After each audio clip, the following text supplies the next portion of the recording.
Welcome to JK Tells a Story, where real-life dramas unfold. Sit back and enjoy today's tale.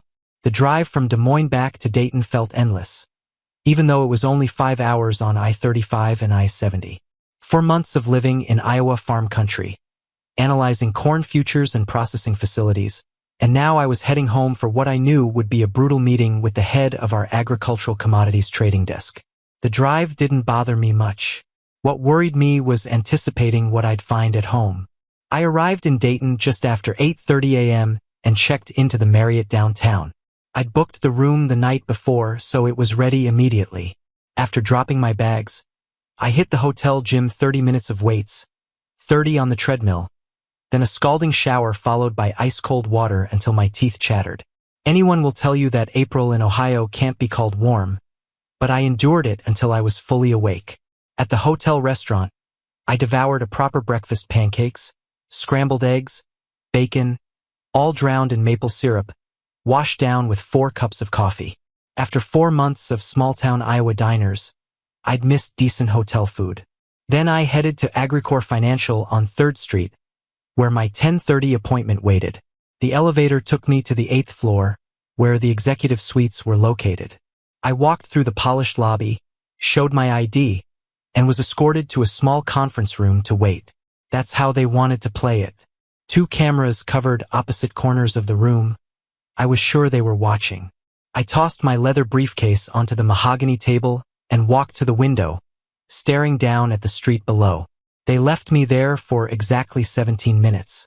I know because I counted every second.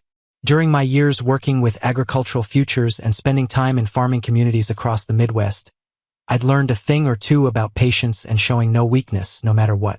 Vincent Rodriguez, VP of Agricultural Commodities Trading, walked in followed by David Hoffman, our corporate attorney.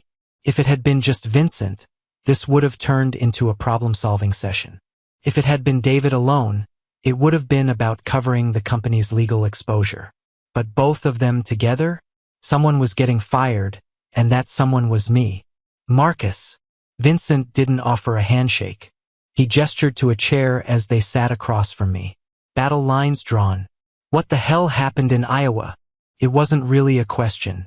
We sent you there to provide stability for the junior traders, and instead you approved the purchase of $300 million worth of stock in a startup organic corn processing company with no track record other than their claim it's revolutionary. Yes, I said simply. Yes. His face turned from ruddy to purple, a vein protruding on his forehead. Care to elaborate? Look, Vincent, it's all in my report. The management team has nearly 200 years of combined experience in sustainable agriculture. The processing technology is 50 years in development, and those numbers have been verified by Deloitte and KPMG. Traditional corn farming has hit its sustainability ceiling, and their organic processing facility represents the future of agricultural commodities. Then why is their share price falling? He exploded. They went public at $17 and they're trading at $9.55. He tapped his finger on the table aggressively. And what did you do? You bought more. Yes, because there will be a rebound. When the price reaches $25, as my analysis forecasts, we'll have cost averaged our position. That's a potential profit of $267 million, almost 90% return. He didn't see the bigger picture. Vincent, we own 25% of all shares. We're the largest single shareholder. Of a failing company, he shouted, spittle flying. It's failing because industrial agriculture lobbyists are short-selling to either sink the company, since it threatens their monopolies, or buy it for pennies and control the organic processing market. I leaned forward. We need the courage to hold our ground. This isn't the crazy 80s and 90s, Marcus. We need confidence and positive risk ratios. He shook his head. Anyway, it's not just my decision now. The board approved my recommendation. You're out. David's turn to handle the severance. 3 months' salary, almost 30 days of accrued vacation, plus they'd cash out my stock options at current price. All told, I'd walk away with nearly $800,000, but with a ruined reputation and zero prospects in agricultural trading. By 2 p.m., I'd signed all the forms, rolled my 17-year 401k into an IRA, turned in company materials including my laptop, and been escorted out. I stood on the sidewalk with an empty briefcase, feeling like my head might explode. Back at the hotel, I grabbed a whiskey mini from the bar, mixed it with 7-Up over ice, blasphemy, I know, and sat down to consider my options. At 42, I was too young to retire but maybe too old to start over. There was only one option left, and it was a massive gamble. But if I didn't have the courage, how could I expect others to? I went shopping. An hour later, I returned with a new laptop, downloaded trading software, and got to work. I plugged in a flash drive with all my Iowa transactions, which I'd thoughtfully kept separate from company files. I checked our savings, $50,000. My personal investment accounts held $250,000 each, but required 24-hour notice for withdrawal. I initiated the transfers, then calculated that with my severance payments, I'd have over $1.2 million. Within 2 days, I transferred almost everything into an offshore trading account called Blue Sky International. By 9 p.m., I ordered room service and pulled out my phone. It had been off for over 36 hours, the longest in years. I considered turning it on but was mentally exhausted. Instead, I lay on the bed watching the news until jet lag from the early morning drive caught up with me. The next morning, my internal clock woke me early. Over coffee, I finally turned on my phone. It exploded with messages. Dad, Mom is having a breakdown. From Tyler and Emma. What's going on with Rebecca? From my father. Happy birthday and why aren't you answering? From Rebecca's parents. Happy birthday, Dad. From Tyler and Emma. Happy birthday and good luck, Marcus. From my Iowa team. Happy birthday, son. From Dad. Happy birthday, little brother. From my sister Georgia. More calls followed from Tyler, explaining Mom was crying but had calmed down. No calls from Rebecca. No birthday greetings. No explanations. It was like I didn't exist. I caught the 10:30 flight from Columbus to Dayton and found my house in chaos. The kids had left games, soda cans, and plates throughout the living room. The kitchen was worse, sink clogged with unwashed dishes, dishwasher overflowing, trash can spilling over. In the laundry room, clothes lay unwashed for what seemed like weeks. I spent 3 hours cleaning, doing laundry, vacuuming, and restoring order. 2 empty wine bottles and stemmed glasses sat in the living room, both with different shades of lipstick. Our bedroom looked like it hadn't been changed in weeks. I put on fresh sheets and opened windows to air it out. Finally, I headed to my office to check the markets. The Iowa Organic Processing Company was down to $9.30, nearly 2 points for the day. We'll see what kind of resolve I have once my money clears and I can enter the market. I called my dad. Mom died 5 years ago from breast cancer, so we discussed Rebecca. He said she'd seemed sad and depressed the last 2 weeks, heartbroken for no apparent reason. Strange. I checked our bank transactions, nothing unusual. Our home phone messages held nothing unexpected either. After folding clothes, I decided to see what we had for dinner. The answer was nothing much. I went to the garage, reconnected my Audi A6 battery, and drove to the local supermarket. I returned with groceries to make Thai green curry with jasmine rice boiled in coconut milk and ginger, chicken stir-fried with vegetables, Asian basil, and fresh green chilies, seasoned with curry paste, lime, and fish sauce. I was halfway through cooking when Rebecca's car pulled into the driveway. The kids, spotting my car, ran inside screaming, "Daddy's home!" I hugged them both simultaneously, kissing them repeatedly, telling them how much I'd missed them. Tears came to my eyes as Emma sobbed in my arms, her whole body shaking. Tyler was more subdued, befitting his almost teenage status. When I looked up, Rebecca was watching us, watching me. There was a strange, almost wistful expression in her eyes, and tears rolled down her cheek. She waited until I stood up, then pulled me close and kissed me gently on the lips. "Welcome home, Marcus." There wasn't much enthusiasm in her words, and her body language suggested sadness or discomfort. Her eyes didn't linger on me long. That smells nice," she sniffed. "What is it?" "Thai green curry," Tyler and Emma exclaimed, looking at me with incomprehension. I don't know what it is, Dad, but it smells really good. Tyler smiled, hugging me again while Emma clung to my neck with her legs off the ground. You two go clean up for dinner, Rebecca ordered. You'll have plenty of time with your father afterward. She came over and gave me a gentle hug and kiss on the cheek. You look exhausted, Marcus. She assessed my condition visually. How come you're back so soon? I thought you'd be there another 8 weeks. Turns out the bosses didn't like some of my initiatives, I admitted. I got fired. She flushed. Then her mouth opened and closed like a fish out of water. Well, it's... She fumbled for words. Unfortunately, she managed to mutter. We'll figure something out. But what about you? I stared at this almost stranger standing in front of me.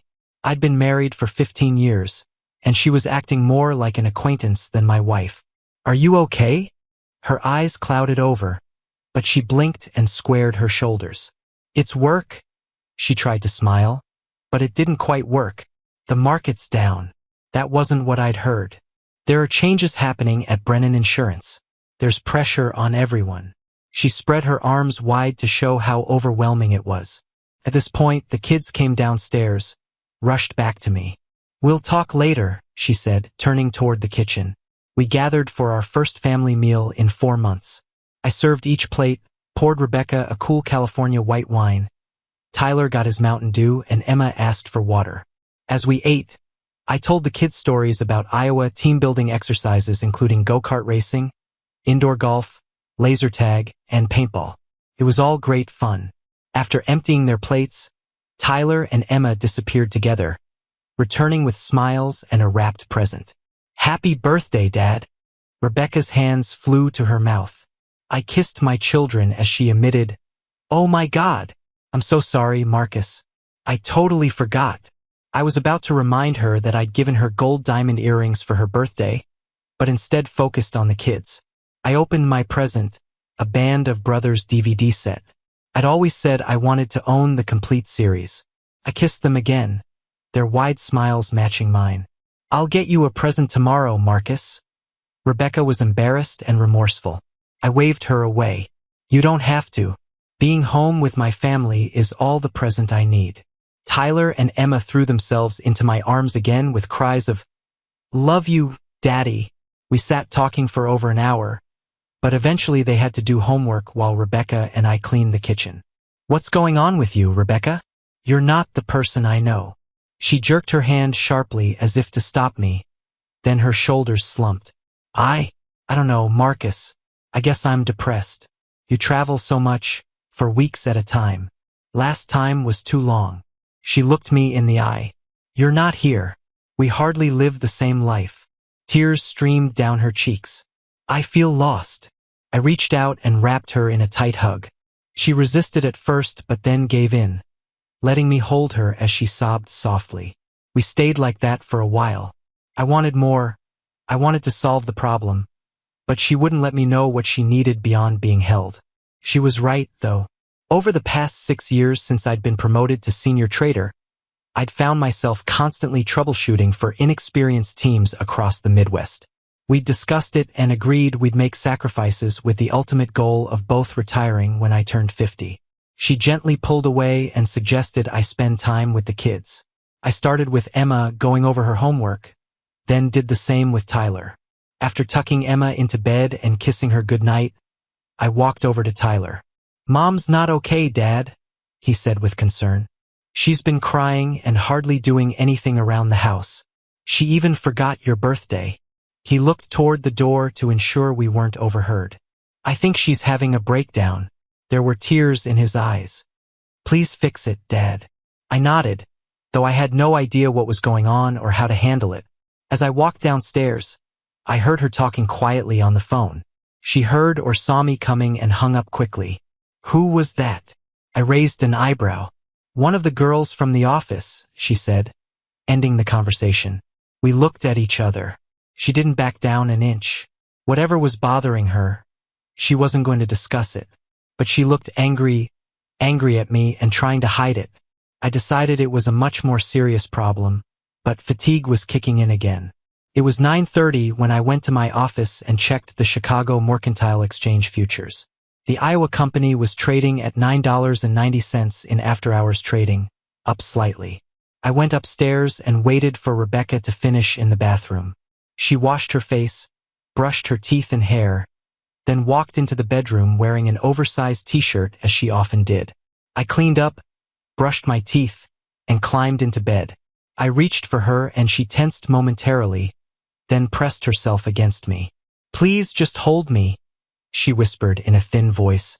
I held her for a long time. This wasn't the woman I knew. Something was fundamentally wrong. Had I been away too long? Was the separation too hard? Had she fallen out of love with me?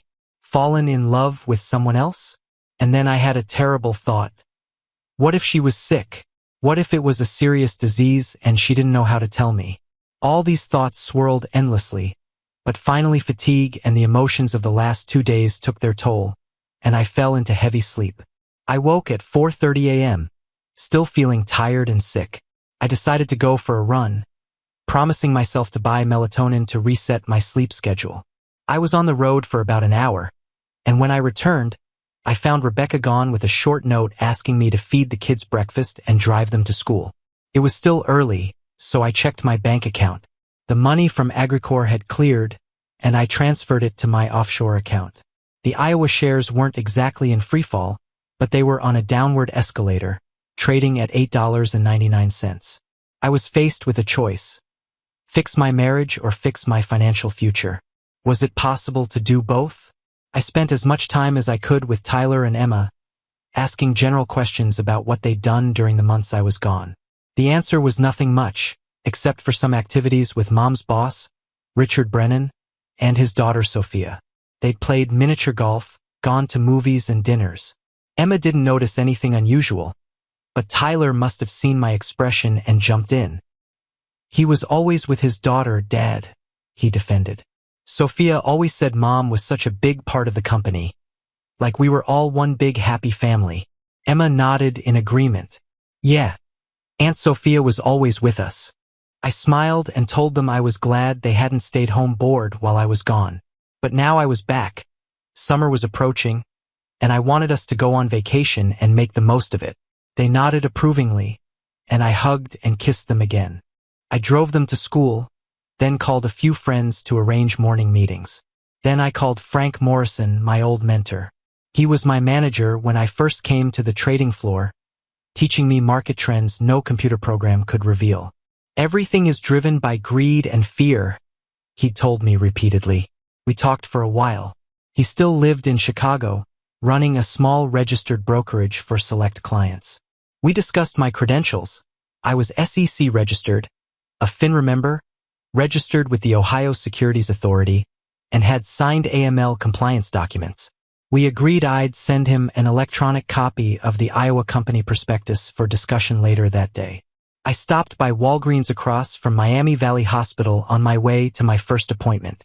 I was leaving with melatonin and vitamins when I noticed Rebecca and Sophia Brennan coming out of the hospital.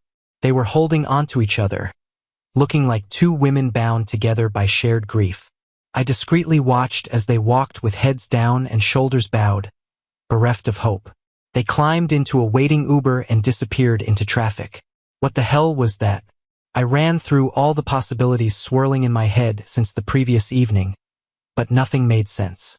Was my wife sick and hiding it from me? Was Sophia sick? They looked grief-stricken and clinging to each other, but not sick. Neither looked ill. Maybe it was a mutual acquaintance. They looked too emotionally invested to be mere acquaintances. A friend? More than a friend? A lover? Quite possibly. But a mutual lover? My mind insisted they were in love with each other. But that wasn't it either. So I did the rational thing under the circumstances and went to my meeting. I discussed the possibility of investing in the Iowa company, leaving nothing out, including getting fired. At the first meeting, Julian Hayes said he'd contact me after discussing it with his investment club. The second meeting was with Aaron Goldstein, an old-fashioned retailer with serious money. He liked the idea immediately and, after spending time on his computer moving money around, agreed to transfer $10 million to my trading account once paperwork was completed. Over coffee at Starbucks on 5th Street, Frank called. He liked the prospectus and had interested investors. We agreed on a sliding commission structure. Higher yields meant higher percentages. I called my dad and discussed the Iowa opportunity. He wanted to invest $100,000 and would wire the money the next day. Then I discussed Rebecca's situation with him. He fell silent, and I mentally pictured him scratching his head. Dad's reasoning was slow and methodical.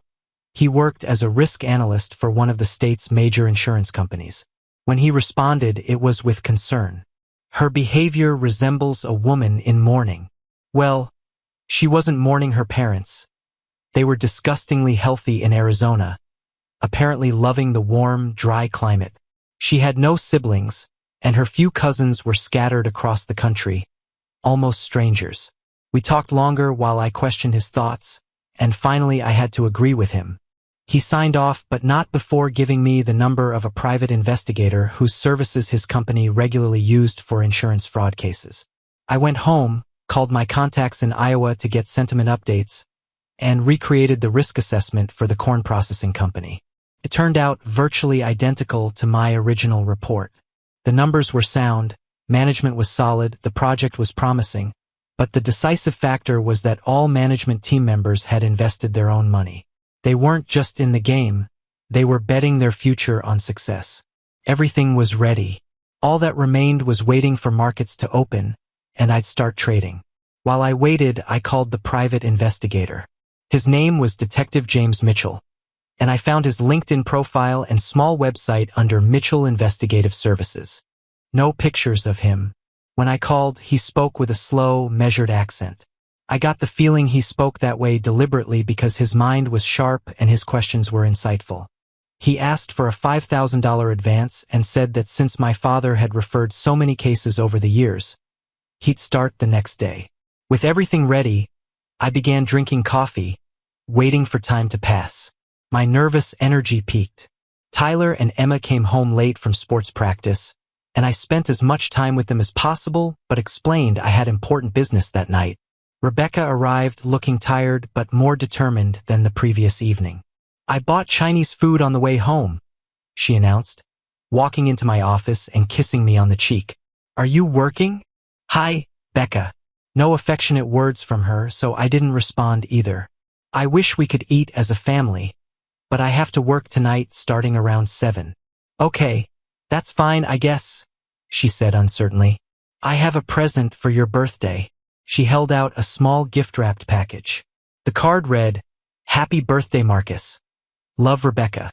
I'd sent more personalized cards to distant relatives. Inside was a bottle of Hugo Boss aftershave. I thanked her, and she leaned over to kiss my lips dryly. I could have been a distant cousin. We ate as a family. Tyler and Emma talked about their day. Rebecca didn't say much. We discussed changes during my absence.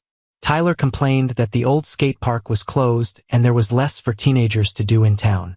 Then Emma said she thought it was good that Mr. Brennan had converted a house into a shelter for troubled teens. I turned to Rebecca with a raised eyebrow.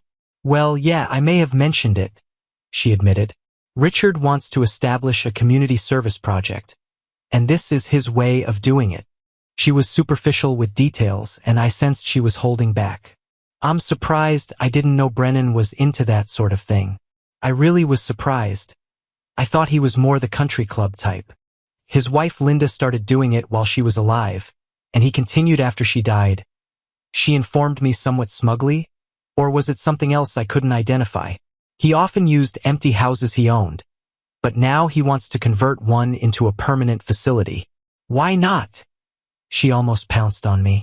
"It's a great cause and much needed. Doesn't seem like the city or state does much. A lot of these teenagers end up on the street." She wanted to continue but stopped when she noticed young ears at the table. I glanced at Tyler and Emma, nodding toward the door, and they withdrew to give Rebecca and me a chance for adult conversation. "Why now?" "That's what I meant."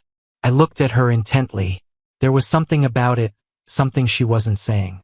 Her face became impassive, and something flashed in her eyes. "Now the opportunity has presented itself." She nodded as if confirming her words' rightness. "Ah, good. That certainly sounds like a great idea. Dayton could sure use it, I said, smiling at her.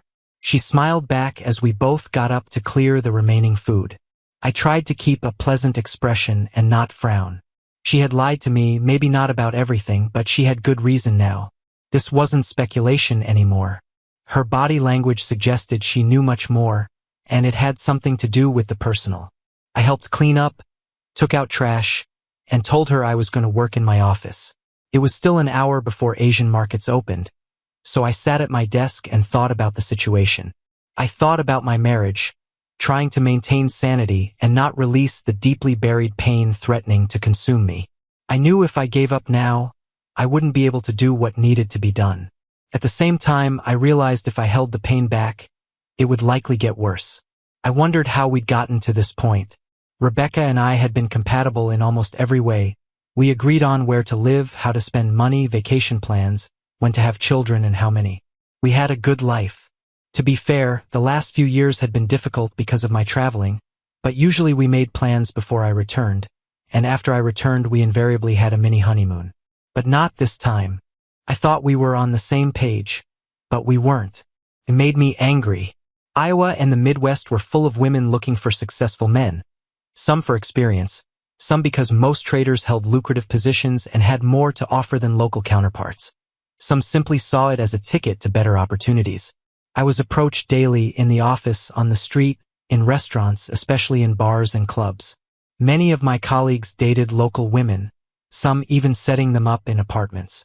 Personally, I found this practice disgusting and exploitative, but no one cared about my opinion. The only reason I thought about it was that 10 times a week I turned down attractive women because I was married. More than that, I was married to a woman I loved and thought loved me back. But her behavior made me wonder if that was really the case. I looked back for warning signs leading to this, but other than near breakdown in communication over recent weeks, I couldn't identify anything. There was much to ponder, but right now I had to focus on work. When the Chicago Mercantile Exchange opened the next morning, the Iowa company was trading at $8.49. I cautiously and methodically entered the market. There were many sellers, few buyers, and any large purchase could cause disruption. I had over $30 million to work with. My contacts and Frank's contacts were top-notch, trusting our expertise. God help us all. My first purchase was $5 million from an unknown seller. Then an avalanche of stock hit the market as worried investors hoped to unload and salvage what they could. I suspected it was my old company dumping shares at head office urging. I kept buying in $5 million blocks, expecting the price to stabilize, but it was in freefall despite my purchases. Someone was short-selling stock they didn't own, hoping to buy it back cheaper at day's end. The price continued falling as panicked investors tried to rid themselves of holdings, hoping to get 25 or even 20 cents on the dollar. The price hit $5.61 when I made my last purchase of $15 million. With our $30 million, we'd purchased over 10% of total listed shares. This meant we could appoint someone to the board if we decided to hold rather than sell for profit. I called Frank, and we both drank whiskey over the phone. My choice was 18-year-old Canadian whiskey on the rocks, Frank being old-fashioned poured 10-year-old bourbon. Our purchases encouraged some sideline investors to buy at bargain prices. By the time I logged off, the price had steadily climbed to $8.72. The short sellers were trapped and losing money. I wiped my eyes and looked at the time, almost 2 a.m. After cleaning up quickly, I quietly climbed into bed and passed out. I'd forgotten the melatonin pills in the car. I woke late the next morning. Everyone was downstairs. Tyler and Emma finishing breakfast, Rebecca on the phone. I heard her say something about time being of the essence. When she saw me, she said goodbye and hung up. Work? She shrugged exaggeratedly. She poured me coffee. You must have been up late.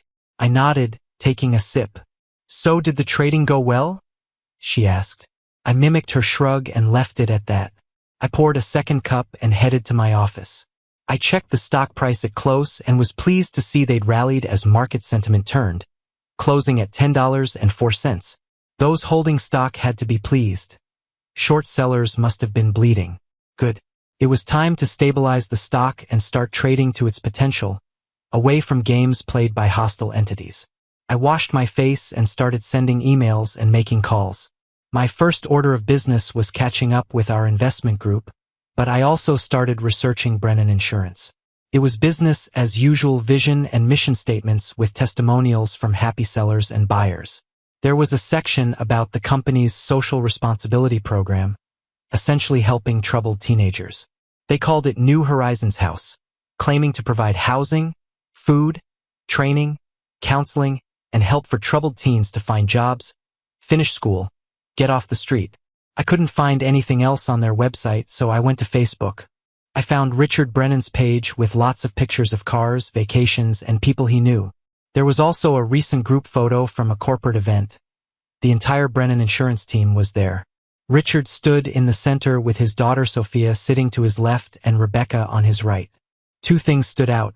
He seemed to have lost significant weight and looked much older, if not haggard. The second thing I noticed was that Rebecca was holding his hand and looking at him instead of at the photographer. It didn't necessarily mean anything. You can read anything into frozen moments, but still. I looked through Rebecca's Facebook pages. Nothing much there except old photos and family posts from what I'd come to think of as better times. Nothing but routine news about work, school, and sporting events. Everything so banal it held no interest. The last picture she'd posted of us together was over 2 years ago. On Sophia's Facebook, there were significant numbers of photos with Rebecca over recent years. Some pictures included Rebecca and Richard together, but nothing objectionable other than the fact they were spending time together. The latest messages were somewhat cryptic about life's meaning and praying for positive results. I had another conversation with Detective Mitchell. "Please call me James, Marcus.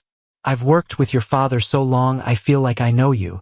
I told him I wanted to expedite the investigation. He said he'd try, but it all takes as long as it takes. Then I called my father. His advice was to stop drawing unfounded conclusions and theories. Let the experts do their job and give them time, he put it simply. I found myself in a quandary. Should I confront my wife and start fixing what was broken? Wouldn't that lead to more heartache later if I'd been played for a fool? On the other hand, if I did nothing and everything could have been fixed, how hurt would I be if I could have made a difference but didn't?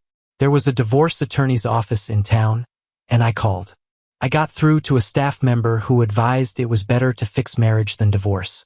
"There are very rarely winners," she said. "Mostly there are only losers." I had one last card to play. One of Rebecca's former colleagues owed me a small favor after I'd recommended some quality stocks to him. He'd left Brennan Insurance about 6 or 7 months ago, but I decided to extract information from him.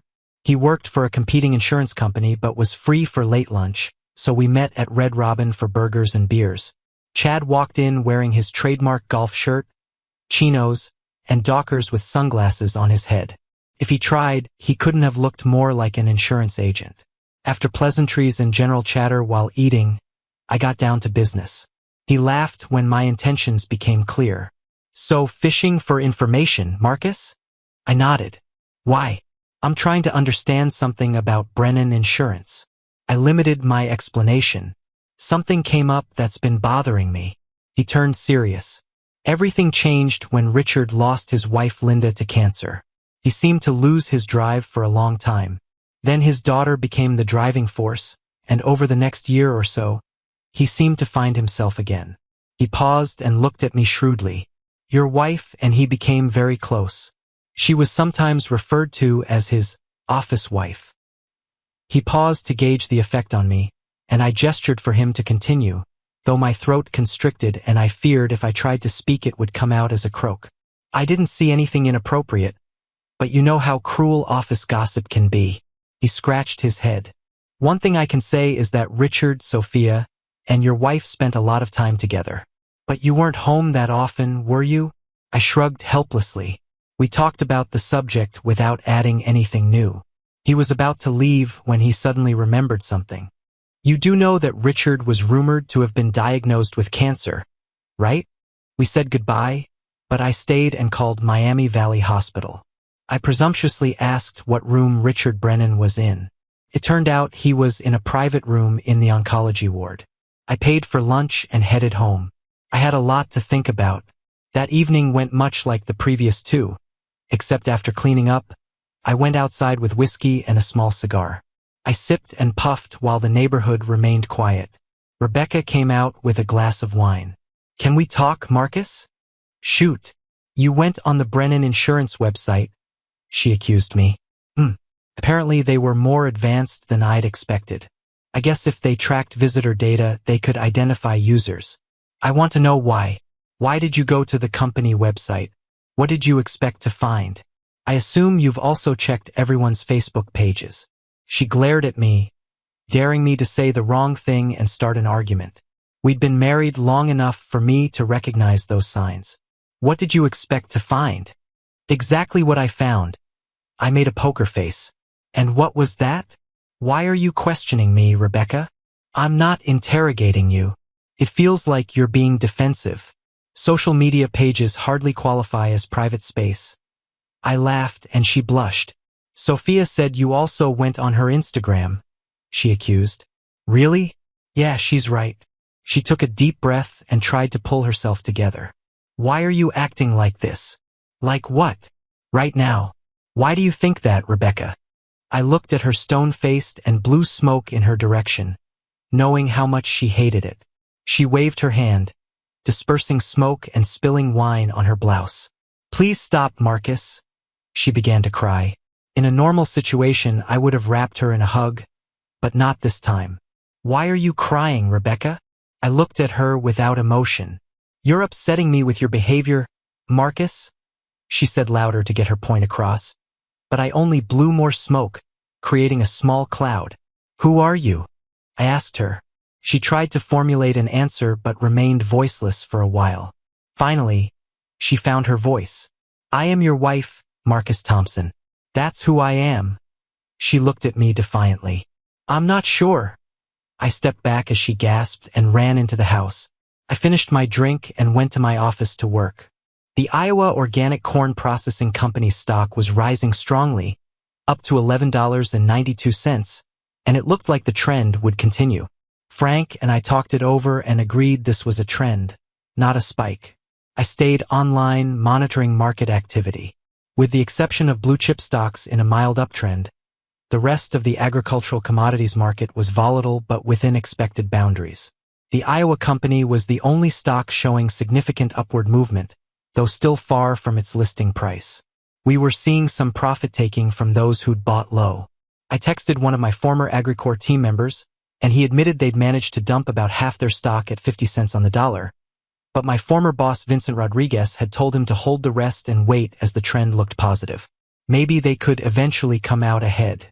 We both laughed a little. He said Agricor might eventually want to rehire me and fire Rodriguez. That night, I grabbed a spare blanket and slept on the fold-out couch in my office. The next morning, I checked the Chicago Mercantile Exchange closing prices and was pleasantly surprised to see the Iowa company had closed at $13.02. The trend continued as predicted, and our investors had doubled their money. If we managed to reach the predicted $25, we'd have made over 300% profit. I made breakfast and called the kids to eat while drinking coffee. I completely ignored Rebecca all morning, then drove the kids to school. After dropping them off, I headed to the gym and went to IHOP for a very late breakfast. I made some calls, and when I got home, I had a 2-hour meeting with Frank.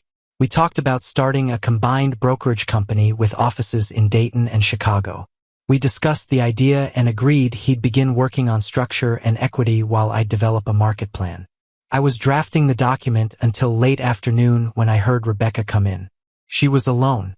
"I left Emma and Tyler at the Beckers for the night," she informed me. "We need to talk." She invited me into the living room, poured me bourbon on the rocks and herself wine. I sat down and waited for her to begin. Usually whoever starts talking first loses, so I sat in silence, sipping my drink until she got agitated and started.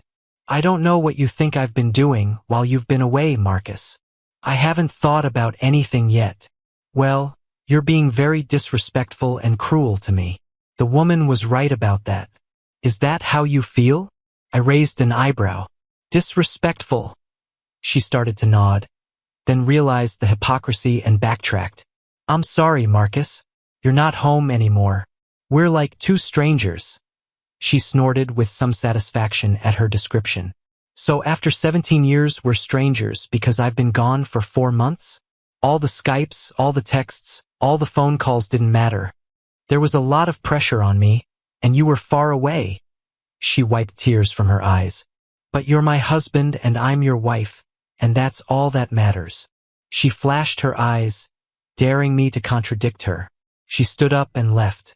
I sat there sipping my bourbon, wondering if this woman had lost her mind. I heard her cell phone ring as she spoke, unable to make out words. Soon all I heard was the murmur of running bathwater. It was some time before she came downstairs. She was wearing a soft gray knit dress ending just above her knees, black shoes, and a single string of pearls I'd bought her in Chicago a few years ago. Go shower and get dressed, she told me. I'll make a reservation at Captain's Table Seafood Restaurant. I was ready in 15 minutes. I could hear she was on the phone with someone again, but I ignored my instinct and bit my tongue. We drove to the restaurant where she started with a gin and tonic in the lounge. Since Rebecca had discovered gin, I deliberately ordered a whiskey sour. Later, when seated in the dining room, she ordered mussels and I ordered half a dozen oysters. We drank Chardonnay and talked about the kids. She didn't seem very concerned about me losing my job. You're one of the smartest people I know, Marcus. I believe you'll find work quickly, she smiled at me. Apparently, she had no idea I was now a pariah in corporate agriculture. Anyway, our savings will help us get by until you get settled. I almost snorted with laughter and concern. She had no idea our entire future now depended on my stubborn unwillingness to admit I was wrong about the Iowa investment. Nevertheless, the evening got better, not worse, as we discussed friends, parents, and the usual everyday topics that are the foundation of any marriage. She asked about some of my former colleagues she'd met at company parties. I shied away from talking about Brennan Insurance until I had more information. Then it was time for main courses. I ordered the captain's platter and she ordered lobster. She treated me to wine, and I drank it, wondering if she was trying to get me drunk. Because if she was, she'd succeeded. The evening passed easily as we relaxed together. I have to say that if she was having an affair or cheating with someone, she did a great job showing me how much she'd missed me. She caressed my hand, looked into my eyes, and was completely attentive. We finished our meal and headed home. The night passed in a way that reminded me of better times between us. I woke up to the smell of coffee and bacon. I pulled on sweatpants and went downstairs. She was making scrambled eggs, bacon, and English muffins, with apple juice on the table and coffee brewing.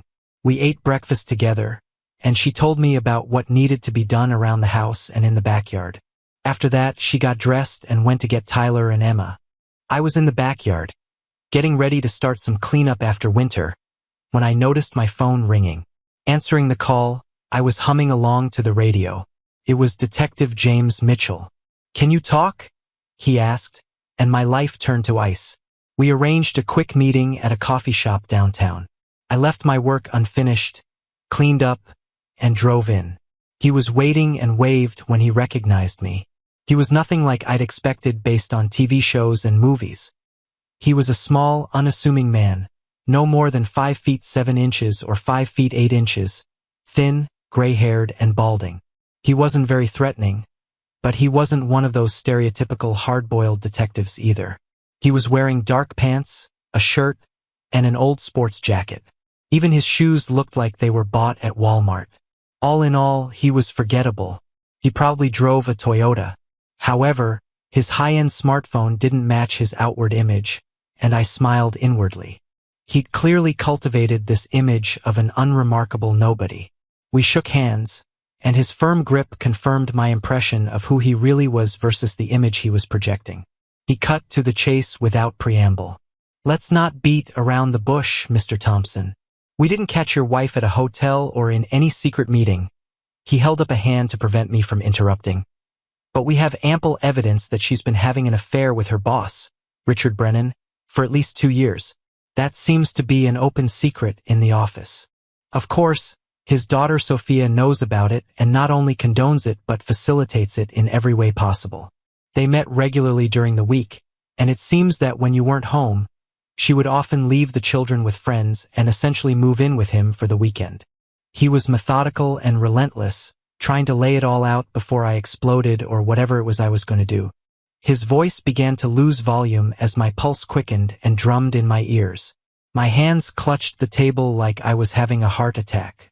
It's one thing to think your wife is having an affair with another man, and quite another when it's confirmed by a near stranger. James kept talking, but I could barely hear anything. I was burning inside and struggling to pull myself together. Besides, Mr. Brennan has been diagnosed with very aggressive pancreatic cancer and only has a few months to live. What? I tried to process what he'd said. I said that Brennan has been diagnosed with metastatic pancreatic cancer. He's now undergoing treatment for the second time, but it doesn't seem to be working. This confirmed what Chad had said and what I'd discovered, but I didn't know the cancer was terminal and inevitable. I finally understood Rebecca's behavior, her state of mind, everything. She was in pain because she was mourning the man she loved. She was trying to come to terms with his impending death. I told James about Rebecca's behavior and how I thought it all connected. Not because he was my friend, not because he was my confidant, but because he was there in front of me and I just needed someone to talk to. My initial impression of James's hidden depth was confirmed by his next words. Many cheaters try to minimize their actions by saying it was just physical or that it meant nothing. But that's nonsense, Mr. Thompson. He took a sip of his almost cold coffee and grimaced, then looked at me again. Cheaters don't just hook up. They're investing in each other and in the relationship. He frowned as if fishing words from his memory. Women need to feel loved. No one has a long-term relationship based solely on physical attraction. They may start that way, but after a while, feelings emerge love, and it's usually justified by claiming you can love more than one person. He looked up, assessing the effect his words had on me. Cheaters don't spend all their time being physical, Mr. Thompson. They go to restaurants and movies, they take walks and share experiences, they discuss books, politics, and ideas. They develop personal language like spouses do. They share hopes and dreams and invariably lament that their relationship isn't their primary one. He nodded as if agreeing with himself. They typically find faults in their spouse to justify their behavior, then discuss their spouse's real, perceived, or attributed faults with their lover in an attempt to rationalize their immoral activities. I was shocked and devastated. I understood all of that, but honestly, it wouldn't have hurt as much to think they were just having a physical affair. My wife was in a complete relationship with another man who gave her all the same things I did, but without the burdens of raising children, managing household responsibilities, and all the rest. She gave him all her attention. He gave her good times without the daily routine that normal marriage is saturated with, nothing that would turn their time into the less exciting, more routine life that husbands and wives mostly share. We talked some more, then agreed to stop investigating while I considered my next steps. He left, and I was left to sit and ponder what my life now looked like. One thing I knew for sure, my marriage was over. This delusional reasoning about staying together for the sake of the children was beyond me. As unpleasant as the thought of being separated from my children was, the reality was that 60% of children in the U.S. live in separated or divorced families anyway. I guess mine would be no different. I sipped my rapidly cooling coffee. The pain coursing through my insides was real, and at the very least, it was going to take its toll on Rebecca and Brennan. I did my best to muffle my emotions. These angry, hurt, anguished, and somewhat irrational thoughts wouldn't help me. I thought back to my work in Iowa, where I'd encountered quite a few old-school executives. They tended to view business and even life in multigenerational terms. They also behaved much like Southern Europeans. When two families went to war, there was and would be no reprieve until one of them was completely destroyed. Easier said than done. I wasn't the head of organized crime or a mafia godfather. I was just an ordinary man living a fairly ordinary life. I didn't have superpowers, nor did I have some omnipotent ally who owed me greatly. The only thing certain was that I was in this alone. I asked for more coffee and pondered, wondering how I was going to get revenge on a dying man. As far as Rebecca was concerned, it was simple. Something she loved and treasured had to be taken from her. In other words, everything she valued in life. Easier said than done, but a plan had already formed in my mind. But first things first, my real and immediate problem was Brennan. I knew he'd made no promises of fidelity to me. He wasn't married to me, Rebecca was married to me. Yet he knew she was married and went after her anyway, thus disrespecting me, my marriage, and my children. Revenge had to be taken. My anger, fueled by pain, began to flare up again. All my early psychological evaluations at work revealed, among other things, two traits that needed to be monitored and managed. First, I was risk-averse, which was certainly a double-edged sword in a company characterized by conservative trading approaches. And second, I was stubborn to the point of becoming intransigent once I chose a position. It was these two traits driving me now. I would retaliate regardless of consequences, and I would not back down until one side was defeated, even if that side was me. The embryo of a plan began to form in my head. I called James and, without going into detail, asked him to find as many troubled women as possible that the Brennans had helped through their program. It wasn't a fully formed plan, mostly just another fishing expedition, but I was hoping to catch big fish. In 2018, I was transferred to our Kansas branch for 3 weeks, and on a free weekend, I joined a local team for some sport fishing on a lake there. I learned valuable lessons. You don't go fishing for bass first. You fish with smaller lures for bluegill and minnows, then use the live bait to catch the bigger fish you're really after. On that trip, I was both successful and reminded that patience in fishing teaches you patience in life. The lesson I learned from that weekend gave me a plan now. I drove home, doing breathing exercises until I regained my composure and could pretend I was in the same mood as before. She still wasn't home, and I went about the business I'd left undone. Later she came back with Tyler and Emma, and we fired up the grill, cooking steaks and corn on the cob with coleslaw and warmed rolls. I spent the day as an active father and dutiful, loving husband. I was two people living in one body, a warm, loving man on the outside and a cynical strategist on the inside. Cynical Marcus decided that since her lover was dying and she feared I might put 2 and 2 together, she was trying to do damage control. I was clearly her backup plan. My time with Tyler and Emma was as real as my time with Rebecca was calculated. She genuinely believed it. Cynical Marcus told me to keep that in mind after the divorce when I was looking for women to date. The next few days turned into a strange existence where I was simultaneously living a lie and watching myself play my chosen role. I wondered if movie and television actors have similar experiences watching themselves on screen as characters. On a positive note, Frank and I sorted out the new trading organization, registered it in Illinois, and transferred the entire Iowa portfolio there. But that wasn't the only good news. The Iowa Organic Corn Processing Company was trading at $16.30 after its roller coaster ride and climbing steadily upward. We'd already more than doubled our investment and were looking at a 3-fold return. Given how easily I'd sunk into my calculating personality, I became paranoid, so I added significant security measures requiring fingerprint and password authentication, plus encryption of all my files and emails. I always turned off my laptop completely and deleted all emails that didn't come from Frank without opening them. Then I'd upload everything I wanted to the cloud, reformat my computer completely, and re-upload what I needed. After that, all that was left was researching other interesting agricultural commodity investments and calling potential investors I knew from Agricor, anticipating making offers to buy some of their business. The only thing I wasn't worried about was the non-compete clause, as the layoff made it mostly invalid. My marriage front went quiet while I waited for ammunition to arrive. It arrived on Thursday in the form of a flash drive from James. The handover was done at a different coffee shop than last time because my paranoia was at an all-time high, albeit for no particular reason. He'd made a list of 14 women, everyone he could find. There were brief biographies and some even had old photos attached. 5 still lived in the Dayton area. One of them worked as an escort, a prostitute to be exact, so Brennan's intervention hadn't helped her much. She had a phone number. I went and bought a prepaid cell phone, then called her. We arranged to meet at a motel on the outskirts of town. She said an hour was $100 and I'd have to pay for the room. She arrived on time at 2 p.m. She was small, thin, and heavily tattooed. Her name was Crystal and she stood in the doorway. "Show me the money," were her first words. I pulled $200 from my pocket, placed the bills on the bed, and gestured for her to sit down.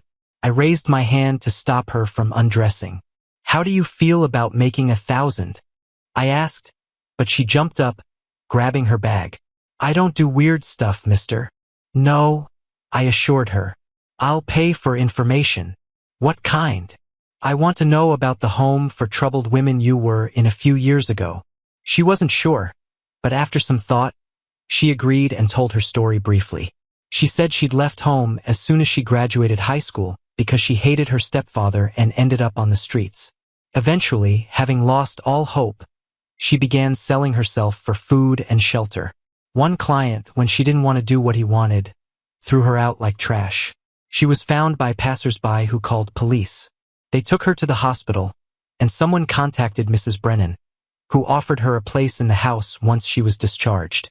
She stayed there almost 6 months, she said, until the rules and regulations bored her and she left. She finished her story, and we looked at each other in silence for a while. Her story was typical, though no less tragic. I wondered if what I was about to do would be another tragedy, but the need for revenge took over everything else. "So when you lived in this house, were you harassed right away, or did it start later?" She blinked rapidly, trying to comprehend my question. She started to shake her head no, then froze. I could see the gears turning in her head. "How much?" she asked. "I was thinking $5,000. I began to negotiate. "Why?" She thought about it for a few minutes. She may have been an uneducated prostitute, but her negotiating skills were good enough for any corporate boardroom. "Brennan ruined my marriage and I want to destroy him." I looked at her for signs of hesitation, whether she'd do it for money or for some greater good. 20,000. She smiled grimly, watching me like a hawk to gauge my reaction. I hesitated, figuring out how plausible she could be. She smirked, looking at me. "What? I can see you wondering whether spending 20 grand on a nobody will help your cause." Damn, this young tattooed woman was sharp. She leaned toward me and we ended up nose to nose. "Give me 25, and I'll show you the power of the #MeToo movement in action." I told her we had to plan it out and arrange how the money would be transferred. She told me she wanted the money so she could get a fresh start elsewhere since she had a little girl and needed to get out of the business. I offered honestly that if it worked out, I'd set her up with a job in Chicago, and her eyes lit up for real. "For real? You're not just tricking me to get what you want." She looked both hopeful and scared at the same time, like a child about to reach for candy but knowing it could be taken away. I managed to reassure her that everything was legitimate. We agreed she'd do what she'd promised, and we'd meet to discuss next steps as soon as she was ready. We exchanged numbers. I gave her my prepaid phone number and asked her to save it under Jerry. Phase 1 was complete. At home, I continued my dichotomy of inside and outside, and Rebecca seemed to keep buying into it. To be fair, she was focused on the New Horizons project and didn't notice much else. I gathered as much information as I could without making her suspicious about how far the project had progressed. We cooked and ate together like old times. During breakfast, she said she'd be busy helping set up New Horizons house and there would be a grand opening on Monday at 10 a.m. I already knew about it from the company website and social media. I feigned interest and, without appearing too curious, questioned her. Turns out they were planning to have the mayor and his entourage cut the ribbon. A bunch of local media was supposed to be there, as well as the local TV station. Did they stop the chemo and radiation so Richard could feel well enough to attend? I heard her ask, probably Sophia. I didn't hear an answer. "It's going to be a life-changing moment," she said, sobbing slightly. "Not if I had anything to do with it." Time to turn up the heat. My divorce papers were ready. All that remained was getting permission to file them. Ohio was a no-fault state, and there were no laws allowing me to sue Brennan for alienation of affection either, so it was a matter of irreconcilable differences. I started Friday by checking the agricultural futures markets. Our Iowa stock had reached its issue price and was rising, albeit in small increments. A good start to the day. I had coffee and tuned into WHIO radio at 9:30. There was an interview with Sophia. She was talking about the wonderful social responsibility program that Brennan Insurance and her father Richard had been pursuing. It was heartwarming stuff. She explained that New Horizons House was simply an ongoing evolution of a program her mother had started, and after her mother's death, her father had continued it. Now there was an opportunity to turn it into a full-fledged project with proper funding, but obviously it would work better with community participation and donations. The host spoke enthusiastically about the project's value, then asked listeners for their opinions. Listeners spoke favorably, and some promised to donate. The presenter promised to put donation information on the WHIO website, and Sophia said there were details on the Brennan Insurance website and New Horizons website. More calls in the same vein followed until, "Hello!" The voice on the other end was hesitant. She was urged to speak louder, and between a broken voice and quiet sobs, she managed to raise her voice. Please don't believe that house helped anyone," she managed to croak out. "All it did was allow Mr. Brennan to abuse women." She burst into tears over the phone. Sophia went into an apoplectic fit.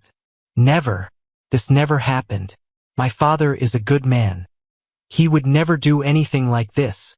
The caller was still on the line. "He did, and more than once." Her voice rose with justifiable indignation and anger. "Do you know what I am now?" she shouted in a breaking voice. I work the streets. That's all I'm worth thanks to your precious daddy." Her pain was unbearable. "My name is Crystal, and your father ruined me," she sobbed, and the connection cut off. The station went to commercial break.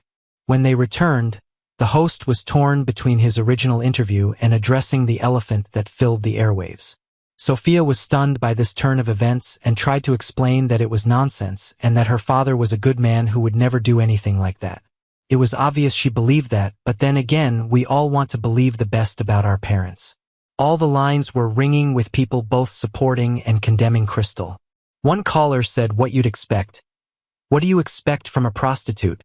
She's clearly trying to make money."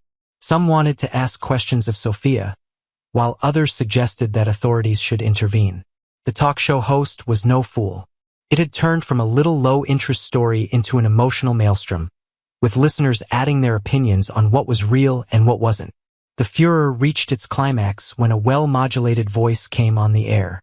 "My name is Rita. I don't want to give my last name on the air." Her voice was shaky but determined. "But I left it with your producer so I can be contacted." She took a shuddering breath. "Richard Brennan abused me too." And the floodgates opened. Within minutes, the phone lines were jammed with callers sharing their own stories or defending Brennan. The story jumped to other local radio stations as people called in to discuss what was happening on WHIO. A short time later, a woman called in. She spoke in a thin, frightened voice. "I'm a married woman with children," she cried. "I had hoped to put all this behind me, but Mr. Brennan harassed me too." She broke down and sobbed on air. I'm so sorry. I promised I wouldn't say anything, but I can't live with this anymore. I was young and I needed help, and he made me." She couldn't finish. Couldn't say no. I didn't know how. She disconnected. There was long silence before the host could say anything. It sounded like he was crying. I called Vicky, an old high school friend who worked at the local newspaper and anchored news for 2 regional radio stations. I asked if she'd heard about what was happening on WHIO and other stations. She had. I told her I was concerned because my wife worked for Brennan Insurance in the New Horizons project. I asked her opinion. She wasn't sure but was going to look into the matter. She said if it was true, it would be the biggest abuse case in Dayton in 2 generations. By lunchtime, the story had gone quiet on the air. None of the radio hosts wanted to offer opinions. However, social media and Twitter in particular went wild. At first, opinions were split 50-50 for and against, but within hours it turned into a fierce witch hunt. Hundreds and then thousands of women took to the platforms to tell their stories of abuse from various sources. Some were detailed, others were nothing more than admissions of #MeToo. Some were so graphic they could be categorized as X-rated. Within hours, it was impossible to distinguish truth from fiction. The information went viral and spread not only across states but entire continents. I collapsed with a massive headache. I reached for the Tylenol. The day was early, and the kids were still in school. From the stress and emotions I'd experienced, I was sweating and feeling dirty. I undressed in the laundry room, walked to the shower, and collapsed under a stream of warm water. I sat down and cried like I hadn't cried since my mom died. In fact, I cried harder. Losing my mom was a knife to my heart, but this was a knife to my soul. I had crossed a line that could never be uncrossed. Nietzsche's saying that he who fights monsters must be careful not to become a monster himself accurately described me. Brennan had done bad things to me, but I had unleashed a firestorm that had already lost control. All I could do now was hang on and pray. I picked up Tyler and Emma and drove home to make chicken stir-fry with noodles and a small Asian salad on the side. We waited for Rebecca, but she didn't come.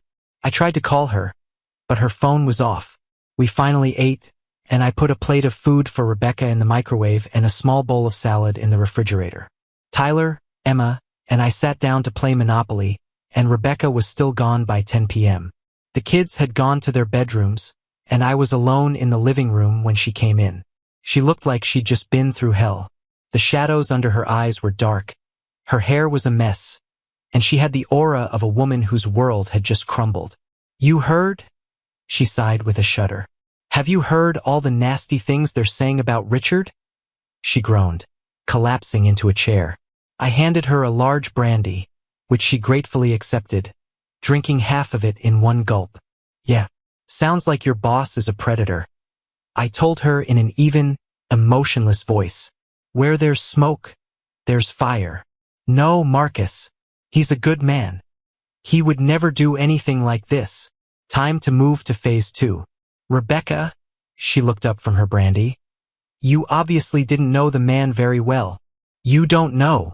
I turned the screws. "You and I have no secrets. We're husband and wife, so you know what I'm capable of, just like I know you." I held her gaze. "You may know Brennan as your boss, but who knows what he's really like?" I watched conflicting thoughts and emotions play across her face. No, he's a good man. He would never do anything like that." "I would know." I threw her a helplessly confused look. "But how, Rebecca? How do you know? I mean, he's your boss, your coworker. He could be hiding a million secrets. I haven't interacted with him that much, but I always felt like he was hiding something. He's the kind of guy you wouldn't leave alone with your wife or daughters." She sighed. Has he ever tried anything with you?" She turned white, and I pretended not to notice. No, never. How can you even ask that?" She tried to snap at me but ended up just looking dumbfounded. "Because you're a beautiful woman, Rebecca, and if what they say about him is true, he must be very immoral." She burst into tears and looked deeply into her glass of brandy but found no answers there either. She finished it and headed upstairs tiredly. She said hello to Tyler and Emma, said good night, and then I heard the shower running. I finished my cognac and headed to bed. By the time she got out of the shower, I pretended to be half asleep. She came downstairs in her robe. I climbed out of bed and made my way to the landing. She was talking to someone. From the sound of it, probably Sophia. She repeated nightmare several times, then asked, "But why? Why isn't there more than one woman saying she was attacked?" Finally, she said she didn't think it would go away easily. How right she was. She made a second call. "Hi, Richard," I heard her say. I caught snippets of phrases where she kept telling him that everything would be resolved and it was some big misunderstanding. I barely heard her move to the kitchen, but I caught her last words, "I love you too." I heard the microwave beep, and she spent some time alone, probably eating. By the time she got to bed, I was asleep. The trap was set. Now I had to wait and see if Brennan would walk into it. Saturday I woke up first, made breakfast, then drove Tyler and Emma to sports practice. When I got home, I was on the phone with Vicky. She informed me that another woman had come forward, making for so far. She also told me that her sources in the mayor's office said the entire project was now considered toxic and they were distancing themselves from it. A number of civic associations soon followed with similar denials. By mid-morning, The Attorney General's office had issued a statement that they would conduct a full investigation into the matter. By the time I got back, the agricultural markets were closed for the weekend, so there was nothing to do. I talked to Frank about business and to my father about the state of my marriage. He agreed it was irretrievably broken. He said he felt sorry for Tyler and Emma, but like the rest of the kids in the U.S., they'd learned to cope. I called Rebecca. "Where are you? Sophia and I and the company lawyers are trying to fight these nasty accusations. Are you sure you should get involved?" I colored my voice with concern. The spillover could be significant, and you don't want to be caught in it. She resisted, as I knew she would, but all their legal efforts went nowhere. On Saturday afternoon and Sunday, which were the busiest days for insurance consultations, Brennan Insurance had less than 20% of its previous client traffic. By Monday morning, the phones were ringing off the hook with canceled policies and withdrawn business. The opening of New Horizons House was postponed indefinitely until the negative publicity was over. That Monday, another woman made herself known in an unusual way. This woman was married to a wealthy businessman and was well known in the community. According to her statement, she'd spent a total of 8 days in the house before giving her name and having her parents contacted. During that time, the man she knew as Mr. Brennan had taken advantage of her twice.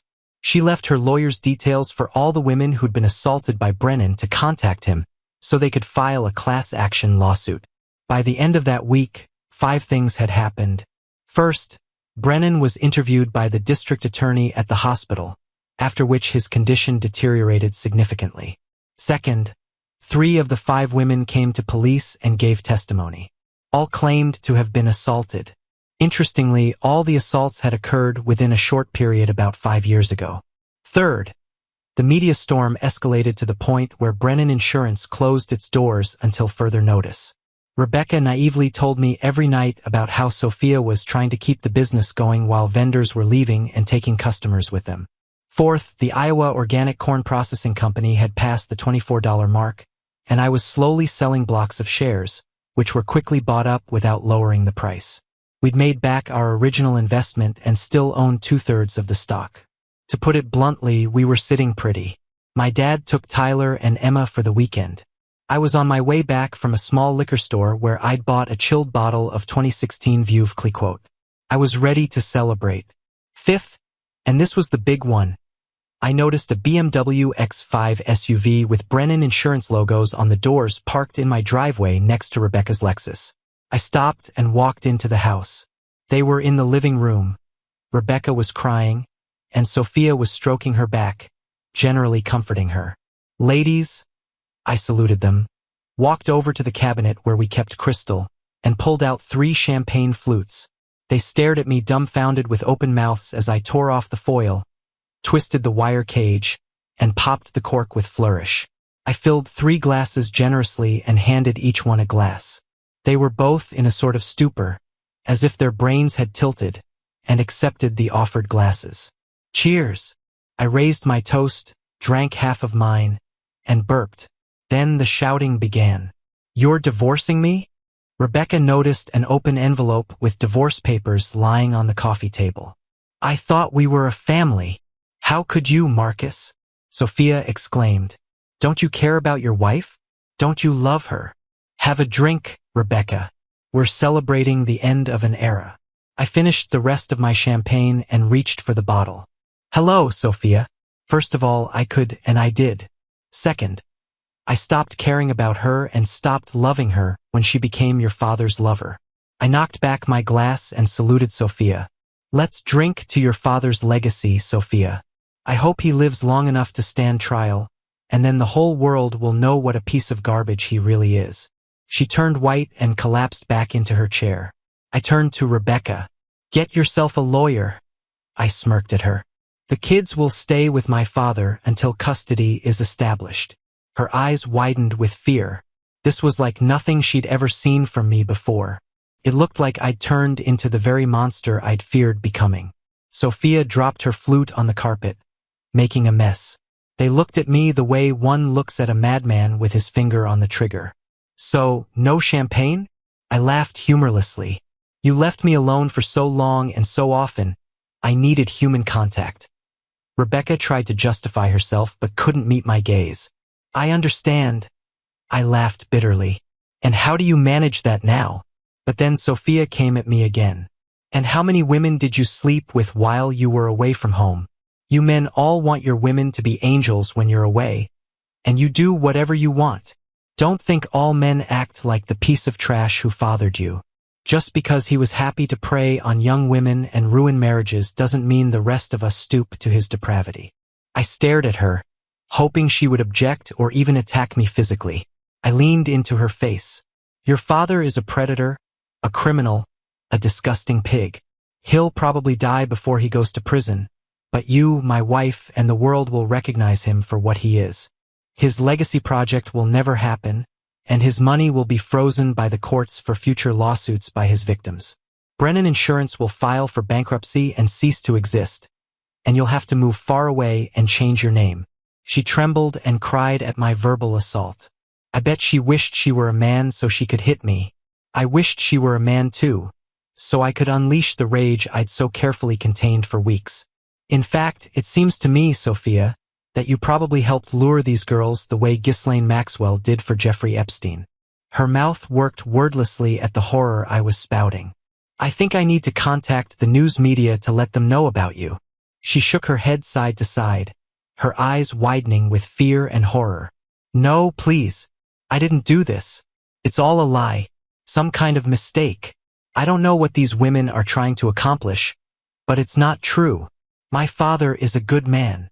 I turned to Rebecca. You have 2 hours to gather your clothes and leave. When I return, if you're still here, I'll call the press and make a statement. Moreover, I'll invite them to interview you about your involvement in this horrible situation. Screw you, she spat at me. I have nothing to apologize for. Well, except for cheating and lying. I'll move out, but I'll hire a lawyer first thing, and then we'll see who gets what. Oh God, Rebecca, you found some strength. 2 hours. I reminded her. I got out and headed for the car, but had only gone a few blocks when all the unused adrenaline in my body caught up with me. I gasped and shook uncontrollably. This went on for about 15 minutes before I got my body under control and was able to drive on. For a while, I drove aimlessly around Dayton. Eventually, I pulled myself together and called my father. I told him about Rebecca receiving the papers and reiterated that he should keep Tyler and Emma with him until further notice. While he should allow Rebecca to visit them, under no circumstances should she be left alone with them to turn them against me. We talked, and I drove until the car indicated I was low on fuel. I found a gas station, filled up, and headed home, marveling at how far I'd driven around the city. By the time I got back, it was 10 p.m. The house was like a mausoleum filled with ghosts of happy times. The silence was noisy in my ears, and I couldn't sleep. 2,500 years ago, Socrates said that the unexamined life is not worth living, and I lay in bed trying hard not to examine myself or look too deeply into my psyche because of the fury I'd unleashed for revenge. The only thing I knew for sure was that things had gone too far, and there was no stopping them. I was afraid that what was happening on social media was one thing, but if it went to court, things could unravel. Would I find myself implicated? I felt the need to get Crystal out of town to at least eliminate my direct connection to the issue. Having decided this, I managed to sink into a half-slumber. I woke up the next morning feeling almost as tired as when I'd climbed into bed. After my morning routine, I headed downtown for breakfast. I called the kids. They were doing well, but Tyler already suspected all was not well at home. I promised I'd talk to him and Emma soon. Over coffee, I reached Crystal on the prepaid phone. So did I do as well as I promised? I admitted she had. We talked and confirmed she was flying to Chicago the next day. I'd already transferred money from my offshore trading account to one of Frank's offshore accounts. Then he'd transferred smaller amounts to a bank account she'd opened. Crystal was $25,000 richer and off to a job as a property management assistant, organized by one of Frank's investment contacts who owned commercial properties. I was drinking my second cup of coffee when Vicky called. 3 women have sued Brennan seeking damages, she informed me. Papers will be served Monday. We talked for a while. She said she and the news editors were surprised by the timing and how the whole story had unfolded, but she reasoned it wasn't surprising in the current climate. Once the first woman, Crystal, who claimed she was working as a prostitute, got publicity, the rest followed, as in the Harvey Weinstein case. I spent the rest of Saturday with Tyler and Emma. I told them their mom and I would be getting divorced because she was having an affair with her boss, Richard Brennan. Emma didn't quite understand what an affair was. Tyler understood. She slept with Mr. Brennan, Dad? I nodded sadly. Yeah, they've been involved for a while now. Emma was crying. Tyler was unfazed. We packed up and, taking my dad with us, went to the driving range and hit a few buckets of balls. Tyler and Emma used some of my old clubs and both had good natural swings. After that, we went to a Greek restaurant for dinner and eventually headed home. I went back to my quiet mausoleum and had another sleepless night. On Sunday, I got a call from Rebecca's parents. They wanted to know if there was any hope of reconciliation for the sake of the children. How can I reconcile with a woman who's been having an affair with her boss for years? I asked. And that boss happens to be a predator. Rebecca may have even been complicit. There was collective silence. Living in Arizona had insulated them from the storm that had hit Ohio. It will all be figured out in court, I assured them, and ended the call, leaving them with a shattered view of their daughter. Life went on, mostly slowly and painfully. Tyler and Emma moved back home, and my father moved in to help out. This essentially left me with a business that was gaining momentum as Frank and I were getting positive feedback. At the end of the second week, the hype around Brennan had died down somewhat. Vicky informed me that a fourth woman had joined the class action lawsuit, but not Crystal. I thought that was odd. She was opportunistic enough, and it seemed she'd want her piece of the settlement. Oh well, that was a mystery for another day. I had meetings between Rebecca's lawyers and mine about property division. I'd set up education investment accounts for Tyler and Emma from our combined cash assets, so they couldn't be touched. My last paycheck and payments from Agricor went directly into my offshore account, and her lawyers were still trying to get documents from my previous employer.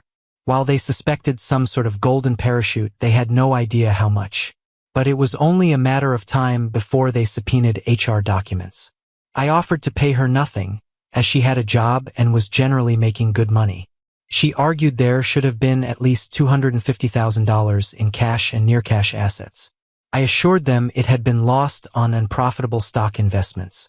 Both Rebecca and her lawyer scoffed, but I laughed. Take the deal, Rebecca, or I'll fight you until you run out of money for lawyers. I'll ruin you financially. Why? Why are you being such an ass? She looked at me. I deserve half of whatever's left from our marriage. Go to your boyfriend and ask him for money, Rebecca. It sounds like you had more of a marriage with him than you did with me. But you'd better hurry. He may not have any money left after those poor assaulted women get what he owes them. I wish I could say it was all over after that, but it wasn't. Not at all. It dragged on for months, but most of the cards were in my hands, and righteous anger kept me going. She wavered from meeting to meeting. At one, she was saying I made the whole relationship between her and Brennan look much more serious than it really was. At the next meeting, she blamed me for her behavior. Then she wanted to know why we had to get divorced and couldn't work it out. The next time, I heard from her lawyer that she was going to take me to the cleaners. At another meeting where I refused to give in, her lawyer said he'd get her back in the house immediately. I gave her my biggest grin. You better be careful around me, Rebecca, or I'll go to every possible media outlet to expose your complicity in this. She went white and turned gray like a heart attack victim. Try it and see what happens to you next. As I left the lawyer's office, I noticed Sophia sitting in the lobby. She was glaring at me angrily. I smiled at her the way one smiles at the walking dead, and her expression faltered and faded. You should have stayed out of this, Sophia. Well, you reap what you sow. 2 days later, Crystal was another $5,000 richer, and the local newspapers, Twitter, and social media were ablaze with the latest revelation that Sophia Brennan had been helping her disgraced father Richard. The DA's office came under fire for not arresting Brennan or taking action against his daughter. The DA's office held a media briefing stating they were still in early stages of investigation. The press didn't hold back, and another storm erupted. The public was still reeling from the Ghislaine Maxwell and Jeffrey Epstein story, and soon the bloodlust was targeting Sophia Brennan as well. Brennan was sued by 4 highly publicized women. I became seriously concerned and began having sleepless nights. Going to court was a huge risk for me and could easily have derailed the whole case. It was the 6th week since my return from Iowa. I was working from home as usual when the doorbell rang. It was Sophia. "What do you need?"